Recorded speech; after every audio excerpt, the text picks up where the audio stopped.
Welcome back to Star Trek Online, everybody. I'm your host, the Housecoat Gamer. Today, we break down one of the most infamous moments, or at least I break down one of the most infamous moments in Star Trek history. The battle that destroyed an era of optimism and peace. The concept of diplomacy ruling over violence. The massacre of Wolf 359. Many of you may be wondering why I have chosen an Excelsior refit to set the stage. After all, this class of vessel, while one of her sisters certainly was at Wolf 359, an Excelsior refit was not. However, the Excelsior class has been intrinsically linked to this battle since well before its beginning. In 2293, when an Excelsior refit class starship, the Enterprise B, rescued a collection of Elorian refugees from an energy ribbon known as the Nexus. This mission resulted in the death of Captain James Tiberius Kirk, retired. However, upon return to Earth for necessary repairs, the Elorians were interviewed by Starfleet intelligence, individuals including Guinan and Tullian Soren, who spoke of cybernetic monsters who destroyed their solar system and ravaged their people. However, Starfleet intelligence did not put much stock in these claims, for the simple presumption of cybernetic monstrosities. That doesn't make any sense. It would not be for another 60 years when Magnus and Aaron Hansen, as well as their daughter Annika, made first contact with something that until then had been presumed to be simply sensor echoes, rumor, and supposition: the Borg. Starfleet presumed the USS Raven, a naval auxiliary reserve vessel, to be simply lost, destroyed when the ship crossed into the neutral zone, which the Romulan Star Empire is so infamously overprotective of. However, the Elorians would prove to be more than right for one simple reason.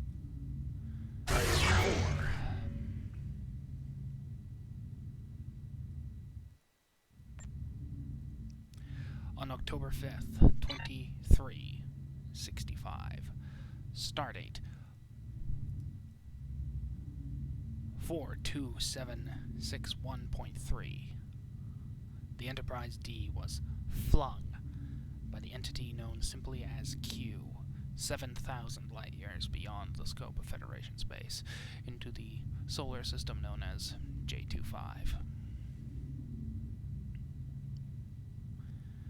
Guinan insisted that the Enterprise D leave, but Picard decided a simple survey will suffice of the system before we leave, not realizing death was in the system.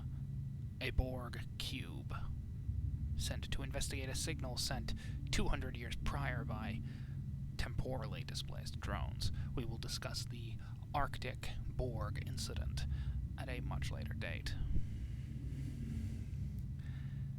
Needless to say, the Enterprise D was swiftly and summarily overpowered by this near godlike vessel, 3 by 3 by 3 kilometers. 18 people lost their lives. The ship suffered heavy damage. Q was eventually persuaded to send the Enterprise back to Federation space. Needless to say, at Starfleet Command, there was going to need to be a change of undergarments. After all, Starfleet had been scaling down its military priorities for nearly 60 years. With the signing of the Camp Kittimer Accords back in 2293, Klingon Empire some 19 years earlier. The Federation saw no need to be excessively militaristic. In fact, Galaxy-class starships, while functionally battleships, were considered more exploratory cruisers. This optimism was beyond shattered.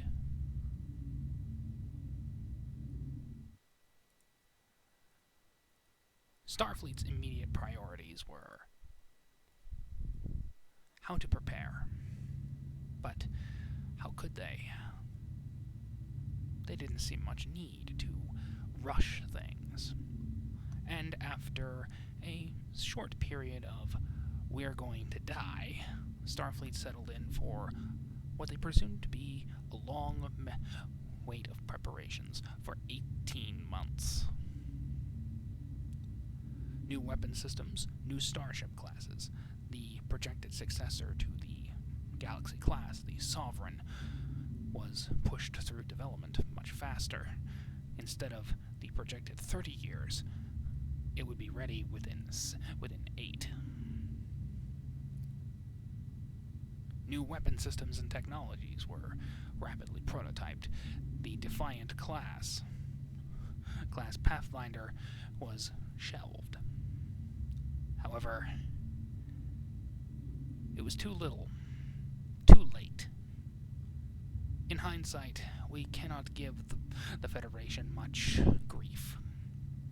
After all, for them, the Borg were 7 years away, even at maximum warp. They had ample warning time. However, on December 25th, 2366, Stardate 43989.1, the Enterprise D arrived at Jure 4 and discovered the colony gone, scooped.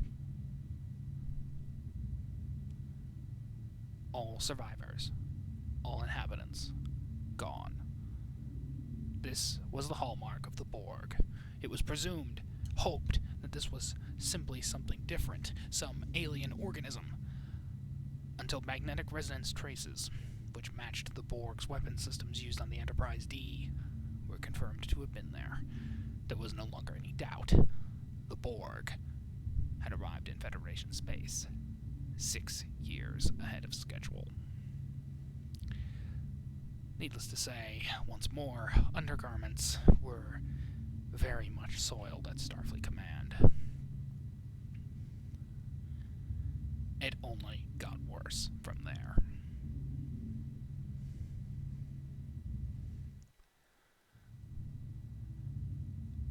Within 24 hours, the USS Lalo had disappeared.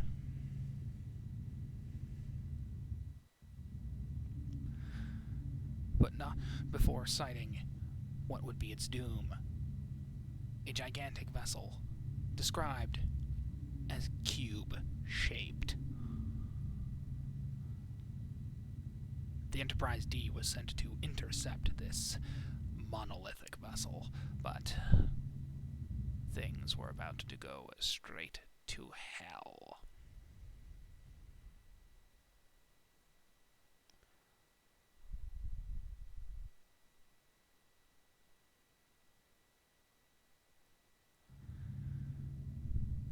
The cube went straight for the Enterprise D, demanding Captain Jean-Luc Picard transport himself aboard the cube. This would be a bad thing.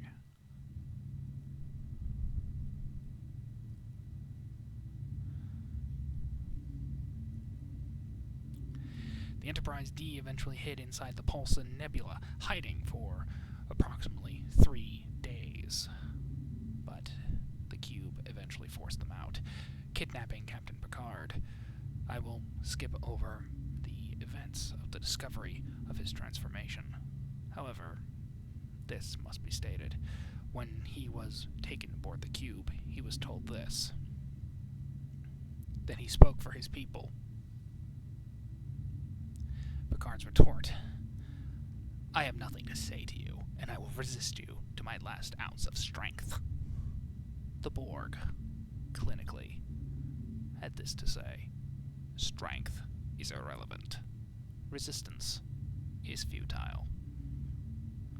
And they were proven right, as these cybernetic devices were forced into his body, his free will suppressed. Captain Jean-Luc Picard was no more. Now, there was only Locutus. The Enterprise D attempted to rescue the captain, and, failing that, to destroy the cube with its deflector beam weapon. But it was no avail.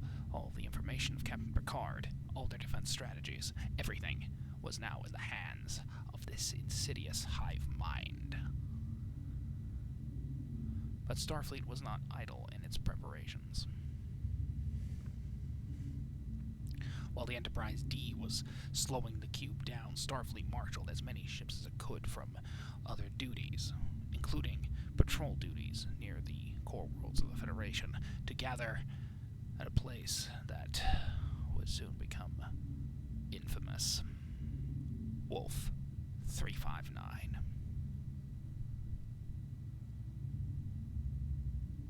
40 starships. From the starships Awahi, Bellerophon, Bonchel, Buran, Chekhov, Constance, Firebrand, Kyushu, Melbourne, Liberator, Princeton, Roosevelt, Saratoga, Yamaguchi, and so many others. 40 vessels. Captain Admiral Hansen, prior to the battle, insisted that Picard would never assist the Borg, willingly or otherwise. This proves the Admiral had too much faith in his old friend, and not enough credence to worry that the Borg were very good at what they do. Picard had no choice. Resistance was futile. The Battle of Wolf 359 did not last days or hours.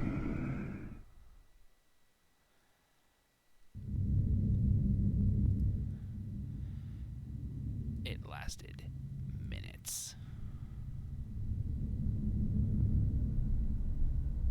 The first victim was USS Melbourne, her saucer completely destroyed, sheared off. Next target, USS Saratoga, crippled, sent it to a warp core breach, but ignored. Eventually, the cube swept through the entire fleet, leaving nothing but scattered debris. Not an hour. They did do some damage to the cube. It was not heading to Earth at high warp. The Enterprise D initiated a saucer separation maneuver, recovering Captain Picard and utilizing his connection to the collective to eventually overload the cube power grid. What is notable about Wolf 359 is how devastating it was to Starfleet. 11,000 personnel were lost. Some, fortunately, died during this tragedy. They were the lucky ones. Hundreds, if not thousands, were scooped into the cube, assimilated, and sent to the Delta Quadrant via a Borg sphere contained within the cube. A civilian vessel went missing shortly after. Its crew assimilated.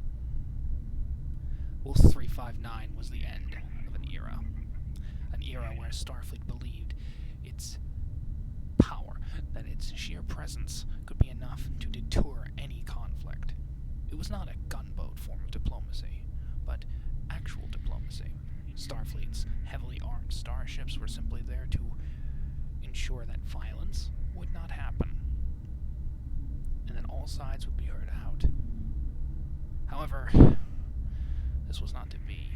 With the resurgence of the Romulan Star Empire, murmurings of civil war within the Klingon Star Empire,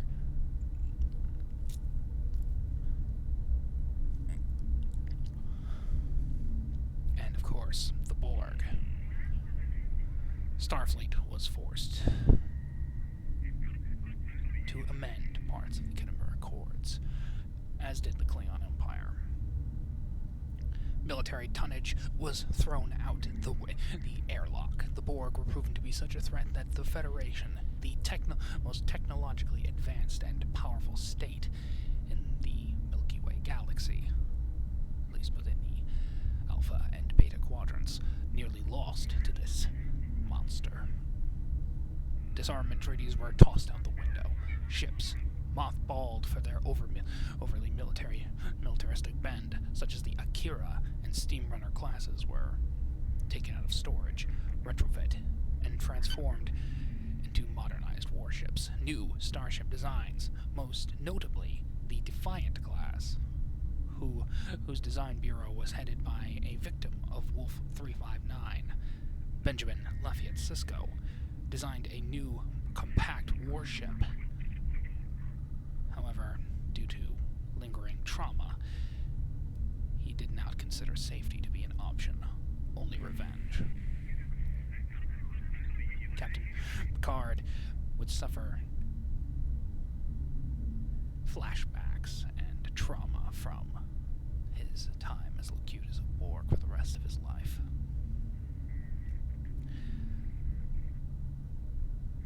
Another notable survivor of Wolf 359, Captain Liam Shaw, would eventually command the USS Titan after the Dominion War. But his story is all too familiar. To cope, he pushed everyone away. Wolf 359 was the beginning of the end of an age of optimism. An age exemplified by the Galaxy class. Eventually, a overly competitive Cardassian Union, first contact with the Dominion. All this brought the golden age of peace and exploration crashing down. It would not be for another 30 years that the Borg would finally see a long-term defeat. But before we discuss this defeat, we must bring this to mind, that even with the destruction of the Borg at Jupiter, we must not presume the collective is dead.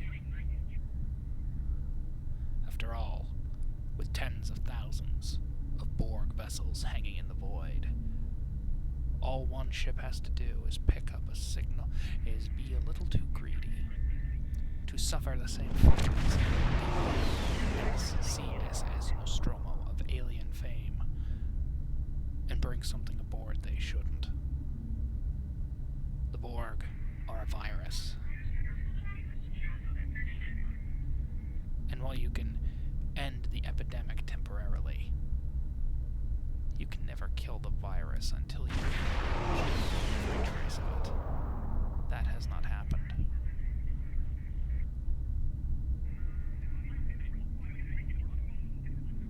There will be